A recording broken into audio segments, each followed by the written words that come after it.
Welcome to Chamber Talk, brought to you by North Orange County Chamber, where we explore the stories and insights of leaders, business owners and CEOs from various sectors who are making a difference in our community and region. Whether you're tuning in via podcast or joining us via video, we're glad to have you here.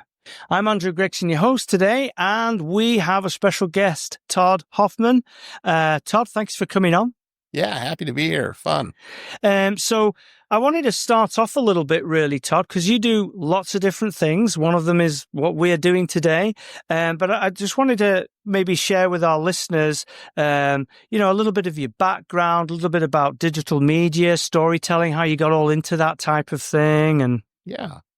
Well, it's interesting. I went to school to kind of be a video person, director, editor. I didn't know what I wanted to be, but got side railed over Long Beach City College to start a business and go into the bicycle business, which I was a professional BMX racer back in the early 80s. And, so the college thing kind of took, a detour and, I don't know, 10 years later, I became the marketing director for this big bicycle company, GT Bicycles, down in Santa Ana, and ended up running there.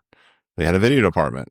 Oh, wow. And so kind of full circle, was kind of leading a department that, we had artists and graphic designers and race teams and things like that. But the video thing was also part of our, responsibility. So we started producing shows for Fox TV, Prime Ticket, Liberty Sports, BMX racing shows and, mountain bike stuff. So, that kind of started it. Right. And then I left there in 1998 and then was doing, our own, some other productions. And then in 2003, we formed, Pipeline Digital Media and, kind of been doing it ever since.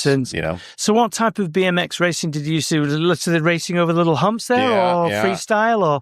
No, racing over the little humps, I guess you would call it. Right.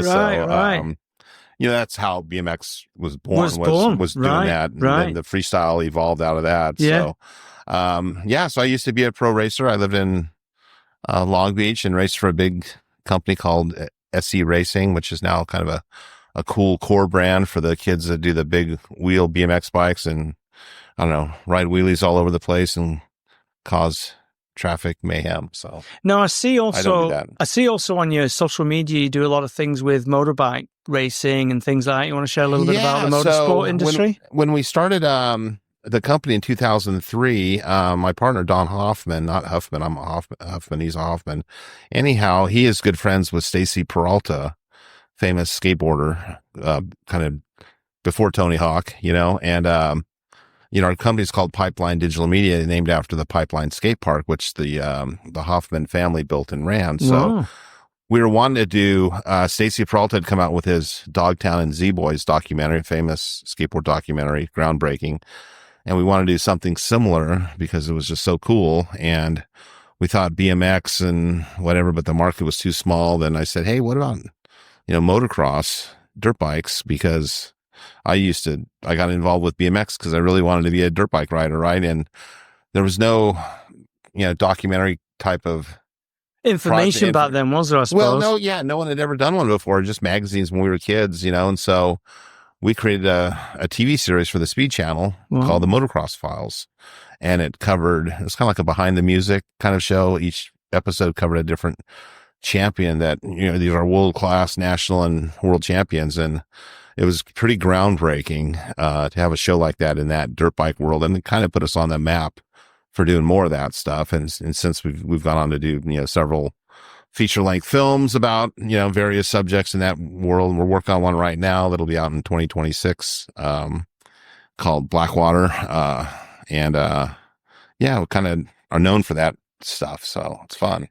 And what sort of as you were leading into this the journey that you've been so devolved into over the last few years, or last, many years, should I say, what gave you that entrepreneurial type of idea where you switched from working for somebody doing something to, I'm going to go do this myself? I haven't had many jobs in my lifetime. I think maybe 6 or 7 total besides working for myself. And when I left to kind of start my own thing with the bicycle business, my mind was always bigger than my pocketbook, big ideas on ads and marketing. And, we just kind of muddled along. We're kind of stayed kind of small. So, I got the opportunity when I worked for GT was like, oh, I get to use their pocketbook now. And so it's just as rewarding of someone else's money, Right. and I didn't reap the rewards of, the big payoff because it's my business, but it's someone else's business. But it was still fun to, be able to Dabble in it. creatively Right. do those things that you can never do when you're on your own. Right. And I got more joy from that than, working towards a fatter wallet, Now, is that you mentioned earlier, you're creating a film right now, Blackwater, and coming out next year, I'm assuming. That's what you mentioned. Now, TV's changed for us, hasn't it, over the last few years? Has that changed the way that you, and I don't know this, so it's a question I'd like to learn about, is how you sell it to the channels or to the subscription companies like Netflix and things like that? How does that go around these days? Well, years ago, like when we started our first show, the Motocross Files,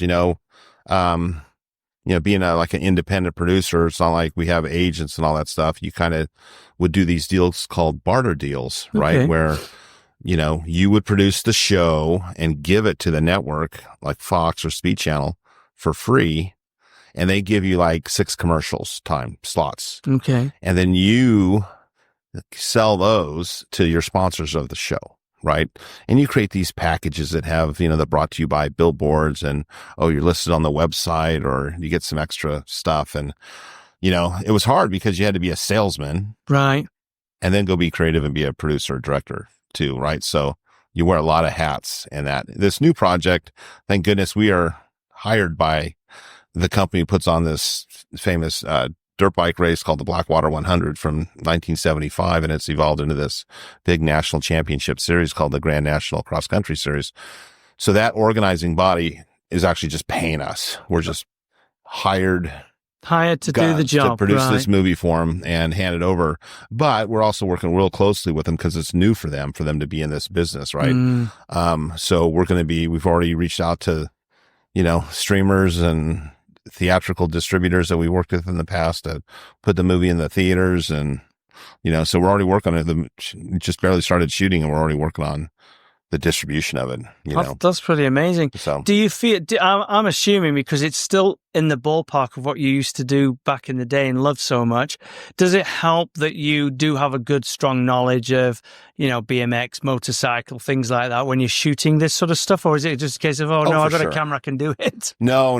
It's for sure. Our whole crew that works like on this GNC, the Blackwater thing, they're all dirt bike fans. They all ride. They all shoot other dirt bike events and they're enthusiasts too. So they're not afraid to work 12 hours and go out like we were just in South Carolina last weekend and it was just a muddy, ugly, rainy mess. Right. And it was fun. Now, obviously, you've produced some serious content over the years. Is there anyone that you're particularly proud of and what makes you feel so good about that particular one? The Motocross Files series that we first did is still near and dear to my heart. And I would like to be able to do a new version of it. And we're actually trying to get that going and find sponsors for it. But, the movie we did, gosh, it's 10 years now ago, called Penton, the John Penton story was really special because it was like, I don't want to say like a real movie, but we had a kind of a real budget. It was paid for entirely by Kickstarter, crowdsourcing. So that was kind of a unique challenge to get it funded by, just the fans of the sport, right? $10, $1,000, $10,000 added up to help pay for it. I got to work with Lyle Lovett as the narrator for it. So we were in Houston for 2 days, within a studio, and we did reenactments and got to travel to Europe for 2 weeks with the Penton family. And it just turned out really good and really proud of it. Won some awards and, I don't know if I died tomorrow and that was on my tombstone. You'd be happy. He made the Penton movie. I'll be good. That'd be good. Now, for me, obviously, I think there is a difference between shooting video footage and then potentially making a movie. I've never really even thought about that. I might be able to do that. But you've been a professional. Is there a big difference between the two if you're creating video footage or you're just putting something together for a movie? Yeah, and I still have trouble wrapping my head around the whole TikTok and YouTube influencer thing because, I'm a storyteller, right? I like to tell people I can run my phone camera, right? But I don't run the big cameras like you have in the studio here, Andrew. We hire sound guys, we hire camera guys, and they didn't even let me roll up the electrical cords and we're done with the shoot, right? So it's all about the story, right? And, if you have a good story, it just should basically cut itself together, I mean, what people do with their phones and they get, millions of views on whatever, I just, it's hard for me to fathom how, I know how it gets done, but that it's so easy to do. And that, and people ask me all the time, like, man, why don't you make YouTube videos or something like that? I'm like, it's just not my thing, and, right. And I mean, if you were to go to Fullerton right now, they're shooting this huge television series in town right now, and they're taking over the whole town with movie trucks and television food trucks and everything else. Oh yeah. I mean, I was because we were there for the Fox Theater because they're using the lights on the roof, and I got to keep going through the line for the craft services today, and they had all this amazing food and hand squeezed juices and making the omelets for people, and I'm like, man, this is just a different world. It's not what I do. Right. My documentary would go, there's 3 of us that travel on an airplane back to the races, and we hire a local sound guy and start editing in my house, so. Now that's a nice little segue there because, you just mentioned Fox Theatre there. Mm-hmm. Fox Theatre, for folks who aren't very familiar with Fullerton, is a big deal in Fullerton, has been for a very long time. Yep. Rather than asking you questions about it, would you like to just lead in and explain a little bit about the foundation, what you do there, what the whole idea about saving the Fox Theatre is about? Well, have to give you the Reader's Digest version, but, I moved to Fullerton in 2003 from Huntington Beach and just knew a couple people in town, and I live right up the street from the theater and walked by the theater to get coffee at the coffee place and asked a friend, one of the couple friends I knew, hey, what's up with that old Fox Theater? They go, oh, there's a group trying to save it, from the wrecking ball. There's, the guy that owns it's trying to sell it to a developer, and they're going to plow it down and make, ugly stucco apartment buildings there. And they could use your help. And I said, okay. So I call the people, and 2 weeks later I'm on the board, cause I'm a marketing guy at heart too. Right. So the video stuff, I was a marketing director for GT for 10 years. Right. So the video kind of goes side by side with it. So anyhow, so I get on the board, and, we, get the city to put up a challenge grant to buy the theater. So the city promised half at 1.65 million if we would raise the other half for the 3.3 purchase price. And it took a year and came down to the 25th hour of extensions, et cetera, from the owner, and with a developer who let us take over their option, because the developer who built the ugly apartments, they were committed. They had to buy it. Right. But they could assign their option. Right.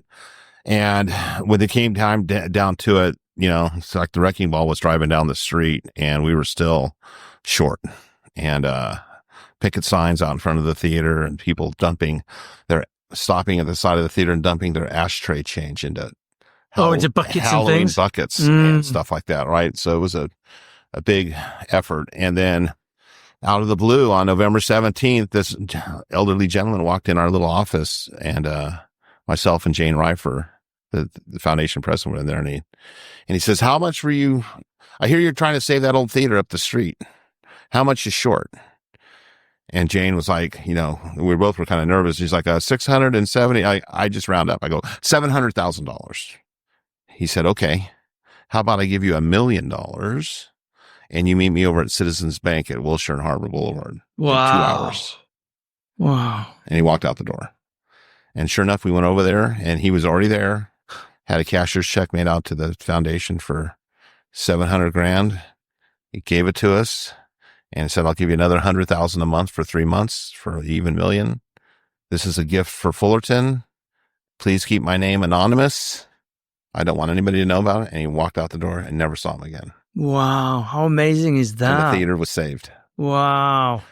So it's a really good story because, even people in philanthropy these days say that was a unicorn. Sure. That does not happen. Sure. People want the paperwork. They want the parking spot. They want their free tickets. They want their name on the whatever, Yeah. This guy didn't want none of that. That's amazing. It was amazing. And so to this day, all the volunteers who are like on the sidewalk picketing and, the core supporters of the theater, they named him because no one knows his name except me and a couple other people. They named him Clarence. Okay. After the angel in It's a Wonderful Life. Oh, wow. Look at that. So forever, Clarence has been synonymous with the anonymous donor at the theater. So, that was 20 years ago, and we've been hard at it. We've got over $16 million invested in the theater. We have millions to go still, but we have the wind at our back, we like to say.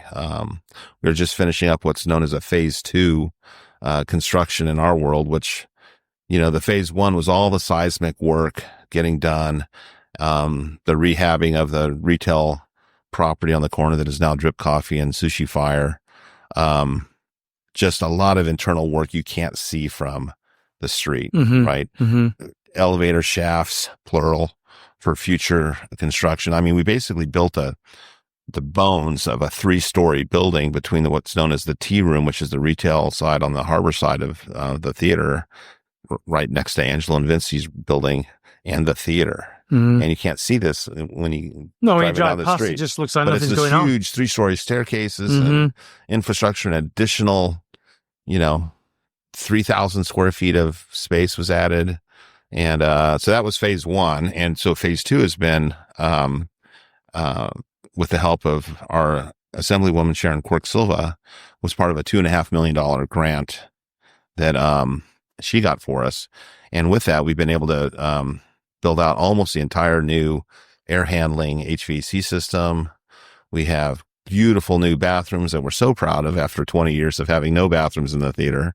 And of course our lobby is getting restored. It looks beautiful. We have pictures and we're just about finished with that. And so for all intents and purposes, we're going to be open for business in 2025 for select events.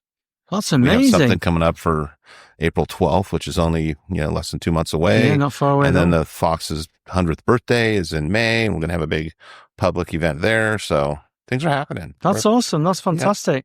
Yeah. Now, in today's world, because obviously, we're always business orientated. So in today's world, a lot of people are going to be struggling now because funding is being cut or what have you. And, you didn't really have the luxury of just people the government giving you funding. You actually had to go out and seriously go and work for this and get it.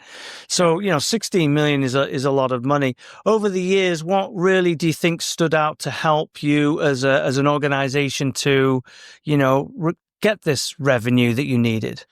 It's the theater itself, Andrew. I mean, the place has been there for 100 years this year. It is a institution, architecturally, historically, emotionally for people. If I told you as many times I heard about, I got my first whatever in the balcony of the Fox Fullerton and all the movies they remembered, like, it's just a special place. Right. And I think, it would have been a travesty had it been bulldozed. Sure. And these days, I think the younger generations actually appreciate it more. They don't know what happened in 1955 or whatever, but they see this great old place, and I don't know. It seems like a lot of young people I know are nostalgic fools too. So, which is a good. That's quality. A good thing. That's a good thing. And moving forward, is it going to be theater that's on, or is it cine theater, or what?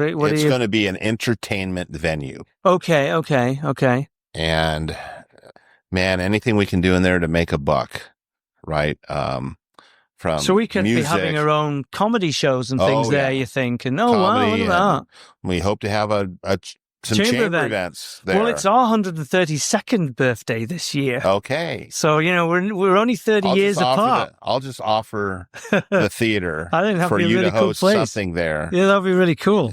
For the North Orange County Chamber of Commerce I'm just going to say I'm going to give you the theater for that would be amazing, because we still are really Fullerton Chamber of Commerce. It's just our DVA is North Orange County Chamber. So that's pretty you have cool. My commitment. Yeah, that's awesome. And so you mentioned a little bit earlier, you're looking already to have venues this year.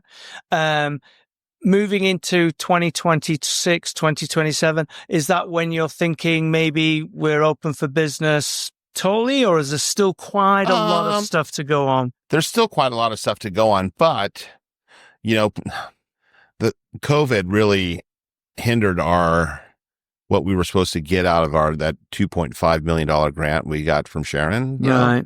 And part of that, the whole scope of that project was all the ADA work.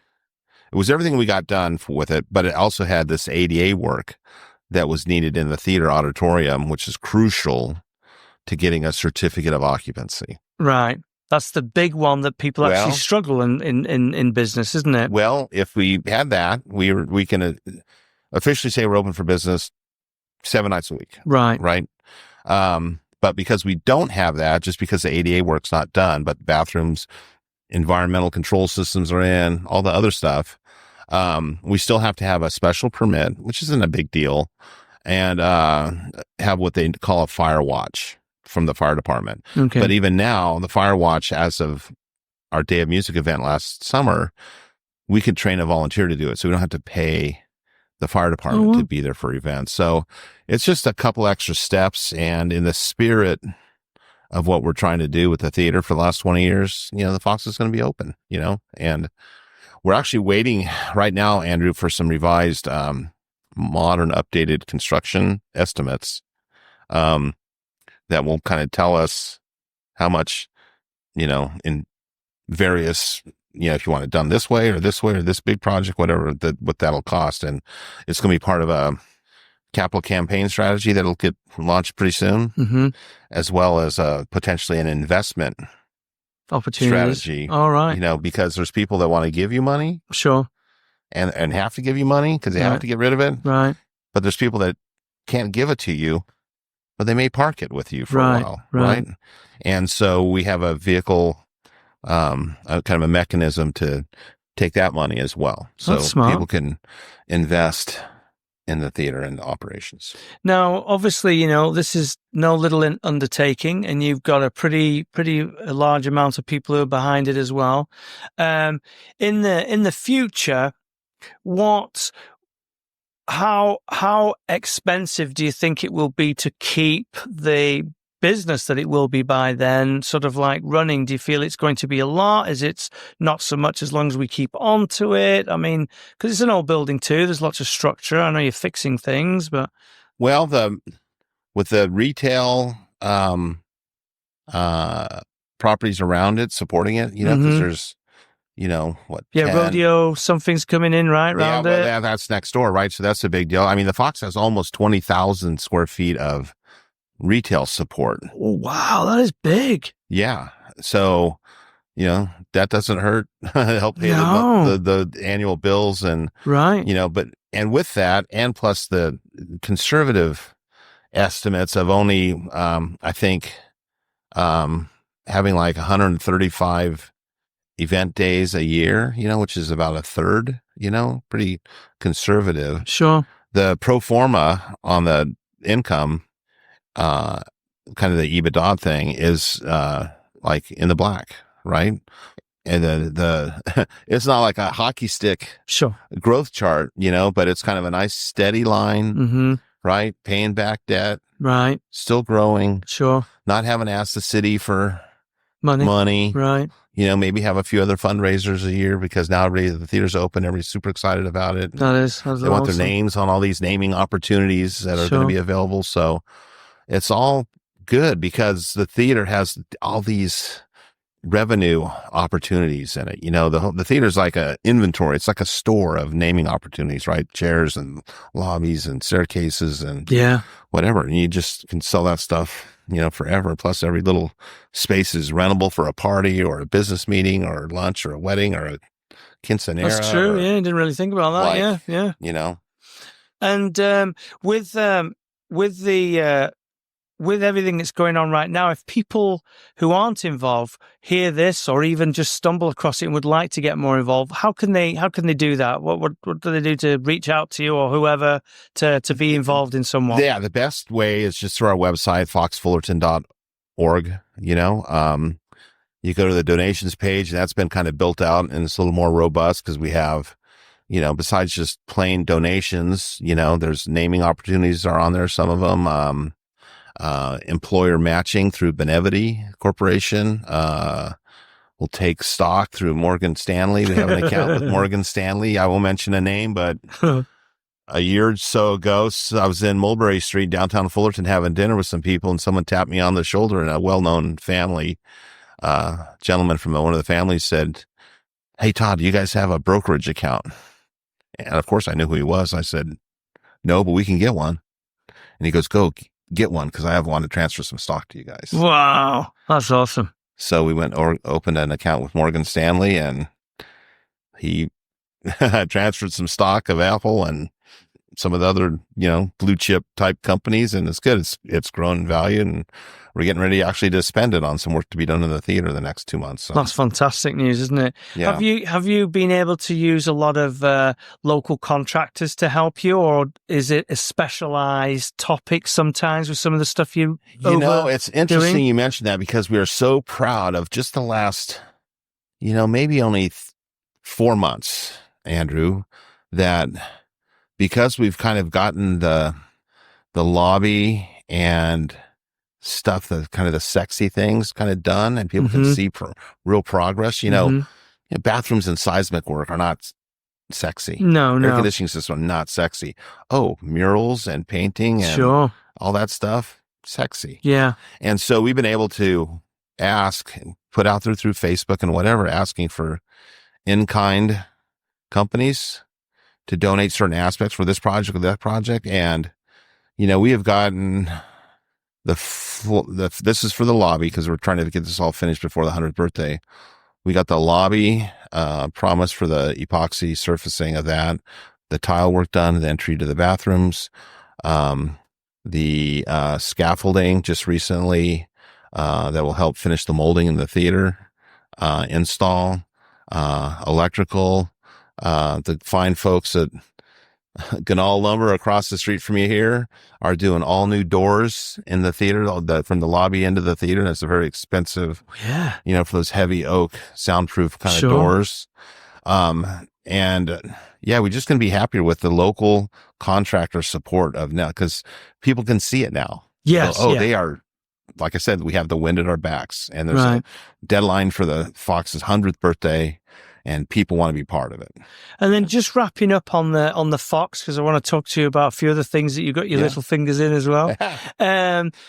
Is there anything of amazing, sort of like, not necessarily value money-wise, maybe even in history, that you've come across whilst you've been renovating the theatre, that you've gone, oh wow, this is like, means so much, or is so cool? Or it's not like we've uncovered Al Capone's tomb, right? Sure. We get excited when we find an old stub or something, an old soda cup that was way underneath the seats, that's been there for 60 years or something, from when it was the Western theaters or something. It's the logo and stuff. It's just an empty paper cup, but it's interesting you mentioned that. Recently, as of last week, we did a test kind of donor event for about 25 people.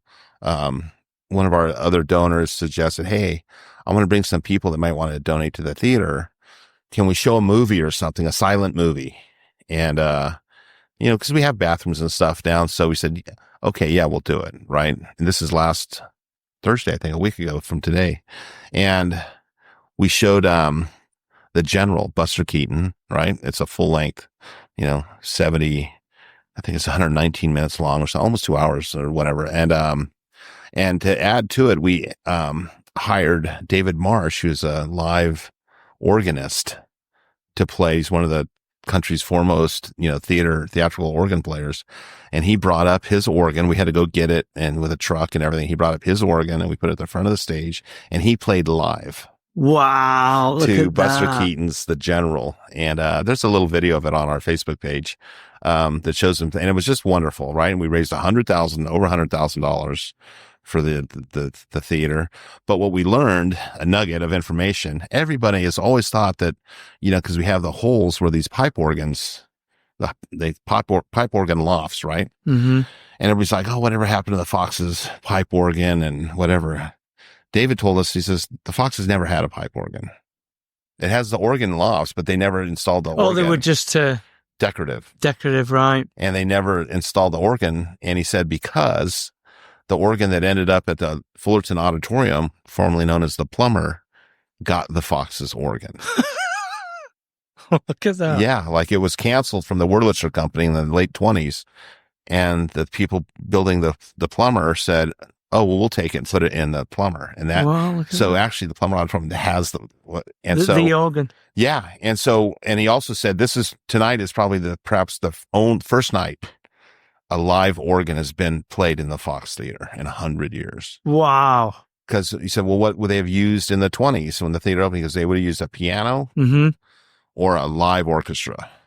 More than likely, they would have used a piano, because a live orchestra was very expensive to do from show to show to show, right? To play to the silent movies, so we were pretty excited. That is cool. It was kind of sad that, the Fox never had an organ. Right. But also kind of cool that it's a neat little niche of history, though, isn't it? Yeah. A little bit of something different. Yeah. We find those kind of tidbits, It sort of almost sums up Fullerton, doesn't it? There's just always little bits. You're like, oh my God, I didn't realize. Little nuggets. Yeah, it really is. Yeah. So I'd like to move on a little bit, and I'm sorry, been pretty busy recently, so the name escapes me, but I know you're involved with, it's like a kid's, the Museum of Teaching and Learning. Thank Modal. you. Yes, thank you. The fine folks at the great nonprofit in Fullerton, the Museum of Teaching and Learning, also called Modal. They last year created this really wonderful, and they build, museum exhibits about teaching and learning. They're all ex-college professors and teachers like Cal State Fullerton and Cal State Long Beach. And they built this wonderful, very high tech traveling mobile museum about developing babies' brains, right? And and it's called Your Baby's Amazing Brain, right? YBAB is the nickname of it.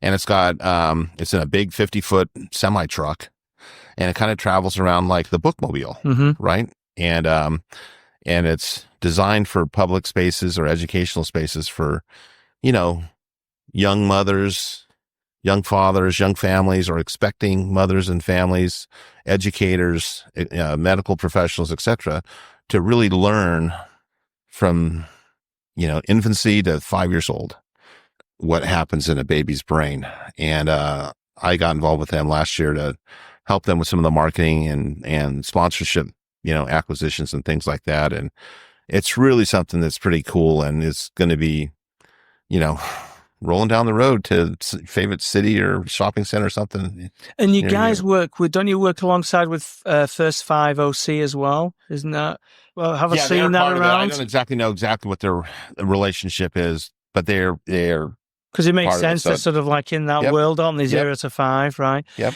And then I do believe I bumped into one of your, I don't know if he's a board member or not, at the swearing-in ceremony for Congressman Derek Tran on last Saturday. And she was mentioning that you guys are looking to have a permanent brick house display somewhere. Is that right? They actually do in downtown Fullerton as part of the church. I'm trying to remember what the address is, but it's right there at Amridge, and it's by Monkey Business, across from Monkey Business. Right. It's one of the church buildings at Amridge and Lemon, and they will have a permanent Museum of Teaching and Learning exhibit and offices there. And, they've been working out of a small place, half Sure. the size of, This, where we're at right. here, and so they're really thrilled to have a permanent place. And if people, schools or whoever would like the truck to showcase everything, how do they get around that? How do they do this? They can go to yourbabysamazingbrain.com. There's a contact us link, and it's pretty easy and pretty self-contained. They need shore power. They have generators, but they can be noisy and smelly and all that stuff. But that's available right now to start booking dates for this year. That's awesome. So we're reaching our part of the show because, there's probably loads you still want to discuss, but we might have missed it. So I want to give you the opportunity is if there's something we've missed, I'd love for you to be able to share or talk about it. Well, probably the thing that, is coming up that I think a lot of your viewers and listeners may be interested in is, and it's through the Fox Theater. Our work there is the 10th anniversary of the Fullerton Day of Music event that'll happen on June 21st, all over downtown Fullerton. Again, this is our 10th year doing it, and it's a free citywide music festival. It's free to the public. The musicians play for free. And Fullerton, compared to all the other cities in the make music world, which is everybody celebrating music on June 21st, the summer solstice. And so there's all these other cities in Southern California doing it also. But for the past 2 years, Fullerton has had more participating venues and performing artists than Orange, Anaheim, Long Beach, Los Angeles, Big Bear, Claremont. I think there's a couple of combined. Really? Yeah. So what makes you think it's just, I know Fender was basically invented in Fullerton, but what makes it such a draw? Part of it is 10 years. We've had a loyal following of supporters and volunteers and bands. And so that's part of it. But also Fullerton is just so damn cool, right? Downtown Fullerton just oozes culture and fun. There's challenges sometime, but that's kind of the business of being a cool city. That's, when people used to complain about the nightlife and whatever downtown, I said, hey, the 21-year-old throwing up on the sidewalk at 1:00 in the morning today is going to be the 40-year-old buying a $5 million house in the hills. That's true. Someday, because Fullerton was such a great place to grow up in. Right. So, and because of the downtown and because Fullerton is a cultural musical, the Fender, with all the colleges too, it's like just the perfect environment to seed people wanting to be involved in music and getting out. And that day, and this is the first year we'll have it on a Saturday. In 10 years, we've never had it on a Saturday. That's going to be a big event probably because of the weekend. Yeah. Between leap years and COVID, whatever, we skipped over. Right. Wow. Any Saturday opportunities we've had to do it. So this is the first year's on a Saturday. So I'm pretty really excited. Cool. And for chamber members, obviously it's a marketing or branding opportunity to get involved with us as a sponsor. That's true. We have tons of sponsors. If you go to the website, you can see all the sponsors and we do signage and banners and billboards. And last year we did a buy with Spectrum TV advertising, within a few zip codes around Fullerton. But even still, we had over 600 30-second commercials. Wow. For Day of Music that no event in Fullerton has ever done TV commercials. Sure. And we're going to grow that this year. Right. So it's a great way to get involved in a fun, one of Fullerton's favorite events. And do you mind sharing what the website is for that? That's dayofmusicfullerton.org. Oh, excellent. That's fantastic. And as we're closing off, I know you're still busy with doing a bit of filming or whatever, but what's on the horizon for Todd over the next few months? Well, I'm going to be traveling a lot with this Blackwater movie, which is great because we get to be around a lot of people we like and friends and get to interview all these great old legends and new legends and young people and, developing other projects and have some dirt bike related film and video projects, related to historic World War II airplanes and old turn of the century baseball. And, so That's awesome. lots of great stories out there to tell. So That seriously is like awesome and exciting, isn't it? Well, thank you so much for coming on today, Todd. Really appreciate it. Yeah. Thank you for all the things you do, because, a lot of this is volunteer work and it's service to the community, and we really appreciate that. And I must admit, I've actually worked with Todd, and he's easy to work for and he's easy to work with. So there's no harm in that at all. So good job. Thank you very much. Thank you again to listeners and viewers for tuning in. Be sure to subscribe to Chamber Talk so you don't miss any other episodes. And until next time, stay inspired and keep making an impact.